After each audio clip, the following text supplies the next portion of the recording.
la gratitude.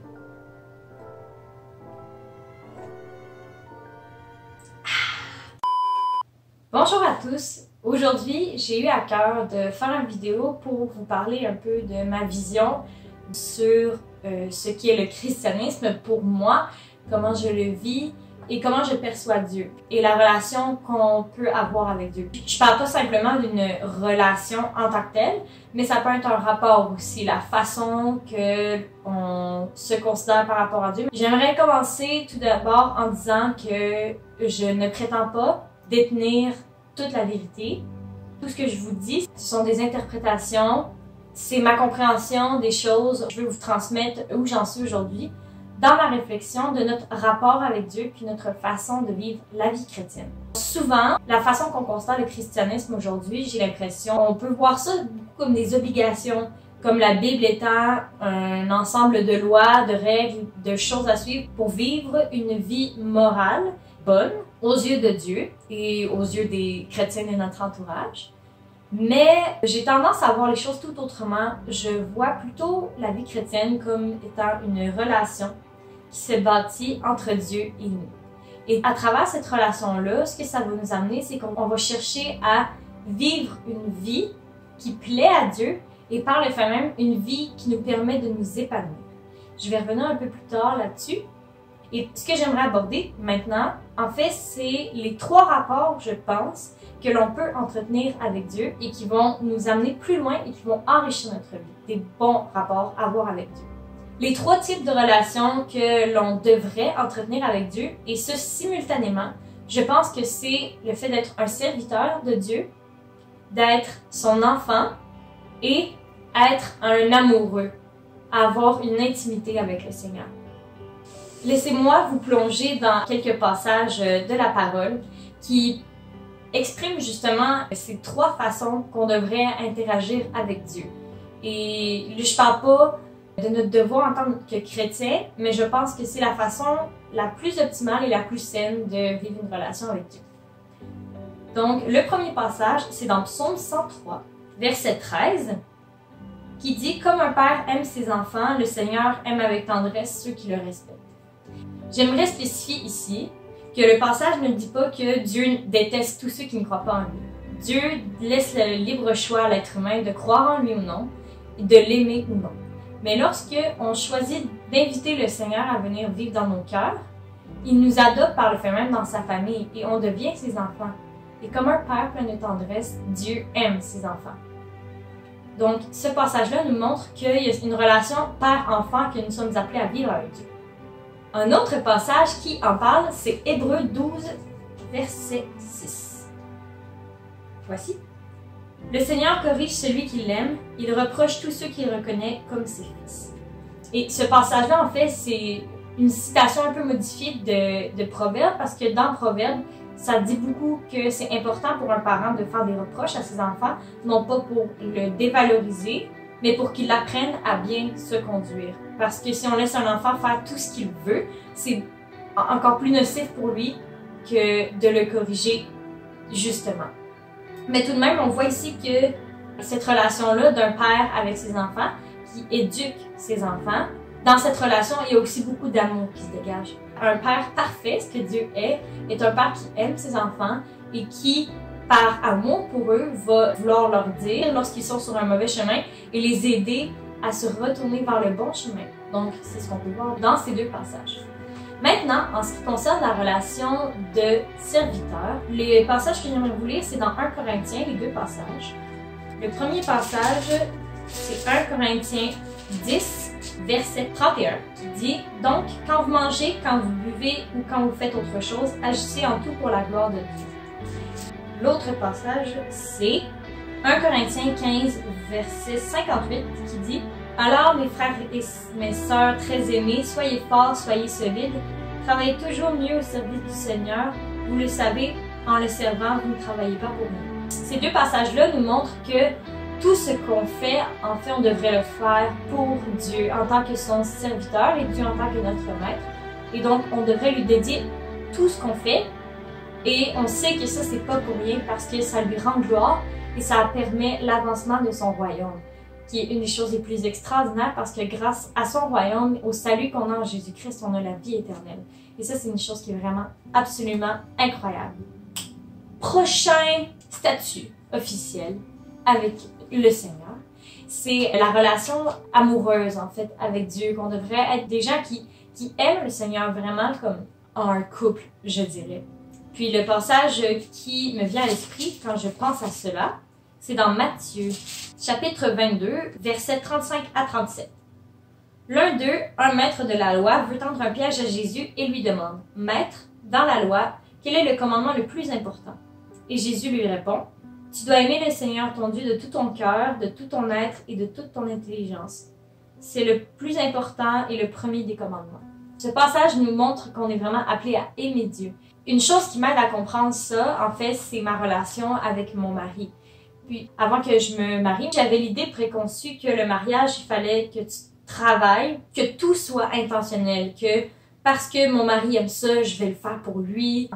Mais alors que ça va bientôt faire 1 an que je suis mariée, je me rends compte que j'ai pas besoin ou du moins rarement besoin de volontairement me dire « Ok, parce que j'aime mon mari, je vais faire ceci. » Naturellement, parce que je l'aime, j'ai envie d'aller le voir puis de l'embrasser, par exemple, sachant que c'est quelque chose qu'il apprécie. Puis, je le fais pas volontairement, mais je le fais naturellement. Et je pense que ça devrait être comme ça avec Dieu. Puis Dieu a tellement un grand amour pour nous, avant même qu'on soit dans le ventre de notre mère, il nous aimait, puis il avait déjà préparé des plans merveilleux pour nous.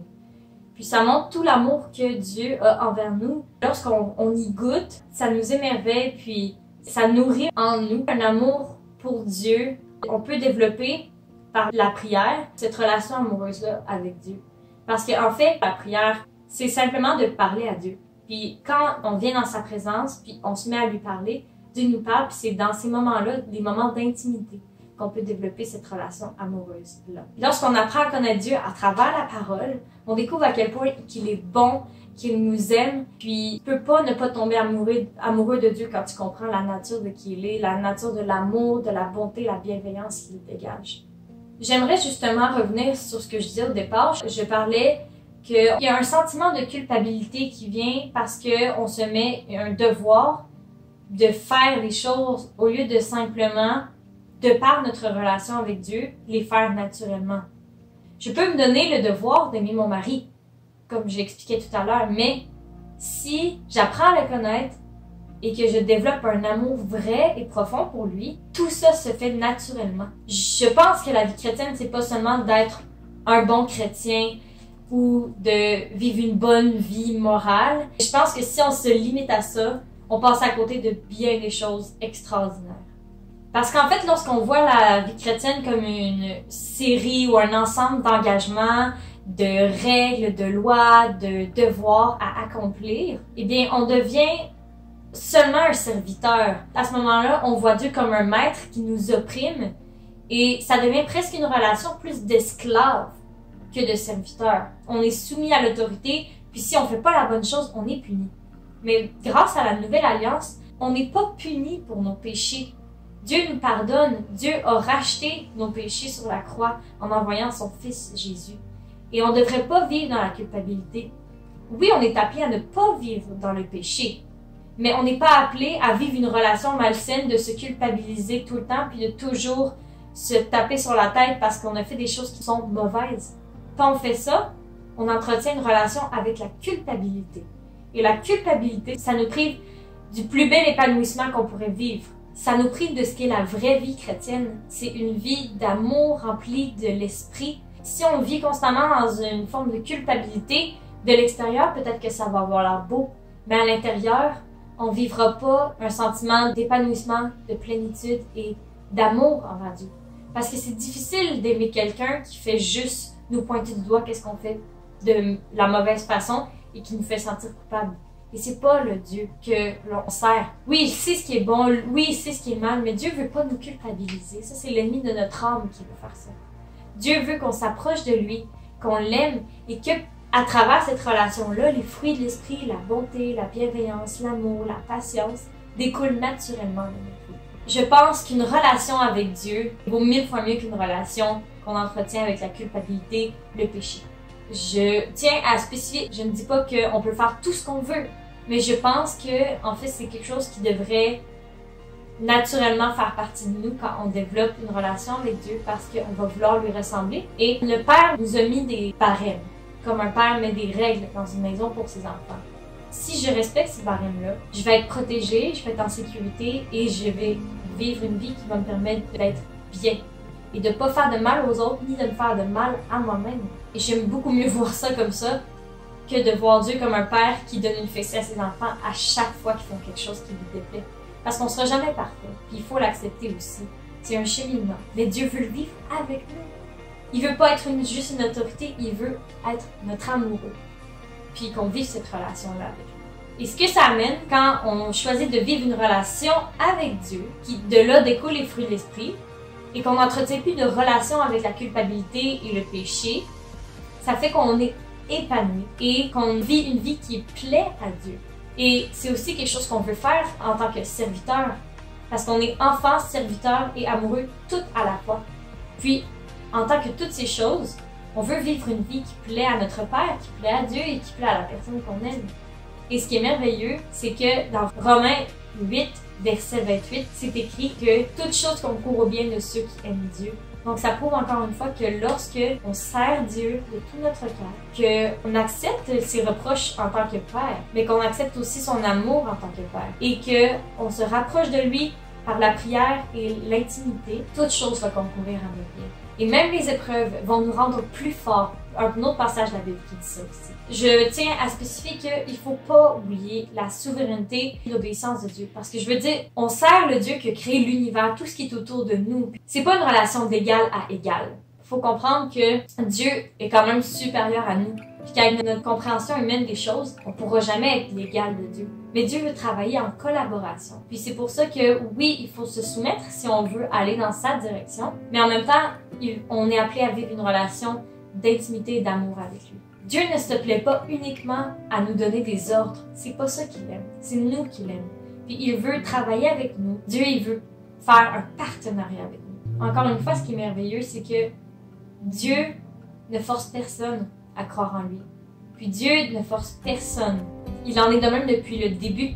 Dans le jardin d'Éden, il y avait l'arbre de la connaissance du bien et du mal. Puis Dieu avait interdit à Adam et Ève de manger le fruit de cet arbre. Autrement, ils allaient mourir. Mais si Dieu avait été un dictateur, il n'aurait tout simplement pas mis d'arbre. S'il n'avait pas mis d'arbre, Adam et Ève n'auraient jamais mangé le fruit, n'auraient jamais péché, et n'aurait jamais quitté le jardin d'Éden. Mais s'il avait fait ça, Adam et Ève n'auraient pas eu la liberté de choisir est-ce que j'écoute Dieu ou je suis mes désirs. C'est la même chose aujourd'hui. Ma vision du Père, ma vision de Dieu, de l'Éternel, c'est un Dieu bon, qui sait ce qui est mieux pour moi, qui sait ce qui est mieux pour toi, mais qui, comme un père, un bon père, va lui laisser une certaine latitude. Et si l'enfant se plante, le père va toujours avoir ses bras grands ouverts pour l'accueillir, le consoler, lui montrer le bon chemin.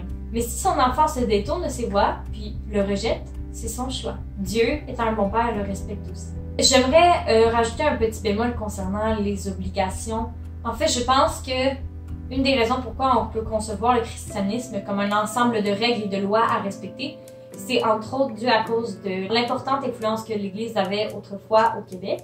Puis, il y a eu des abus dans le clergé qui faisaient eux-mêmes des choses qui n'étaient pas morales. Encore une fois, je critique aucun catholique présentement, mais je parle des abus qu'il y a eu dans le passé. Et ce que ça a eu comme conséquence, c'est que les gens ont recherché de la liberté au lieu d'être toujours contraints par des règles. Mais je pense justement qu'on a jeté le bébé avec l'eau du bain en faisant ça. En rejetant la religion qui propose des règles, des lois, des façons de faire qui sont bonnes puis qui font de toi quelqu'un de bien. On a rejeté Dieu avec. Dieu qui est bon puis qui, à la base, ce qui l'importe le plus, c'est nous et la relation qu'il a avec nous. Et on n'a pas besoin de gagner son salut par nos actions. On gagne son salut juste en l'acceptant dans nos vies. J'espère que cette vidéo ne vous a pas plu, mais qu'elle vous a fait réfléchir, qu'elle a nourri votre réflexion. Et j'aimerais qu'on continue à nourrir la réflexion dans la section des commentaires, tant sur Facebook que sur YouTube. Je suis très ouverte, même si vous êtes athée, peu importe votre croyance, il y a tellement de croyances aujourd'hui dans le monde. Je serais vraiment intéressée d'avoir votre opinion sur ce que je viens de partager. Est-ce que vous croyez en Dieu? Est-ce que vous ne croyez pas en Dieu? Si oui, comment vous le percevez? Est-ce que vous pensez que c'est vrai? Ce que j'ai dit, est-ce que vous n'êtes pas d'accord? La seule chose que je vous demanderais, c'est de faire le tout dans le respect. Je crois que c'est important qu'on se respecte tous, qu'on apprécie la diversité. Donc, je serais intéressée d'entendre vos points de vue, d'entendre ce que vous pensez. Comme je l'ai dit au départ, je prétends pas avoir la vérité, toute la vérité absolue. Mais pour l'instant, c'est ce que j'ai trouvé de plus véridique. Et c'est ce que je vous partage aujourd'hui. C'est mon cheminement personnel et j'aimerais entendre le vôtre également. Je prie que vous soyez en santé, que Dieu vous garde et vous protège pendant ce confinement et que vous puissiez trouver Dieu et apprendre à le connaître en tant que personne aussi. Je peux pas vous dire à la prochaine parce que j'ai pas prévu de devenir influenceur jusqu'à maintenant, mais je vais vous dire au plaisir d'entendre et de lire vos impressions, vos opinions et vos commentaires. Et je vous souhaite une excellente journée et un bon confinement.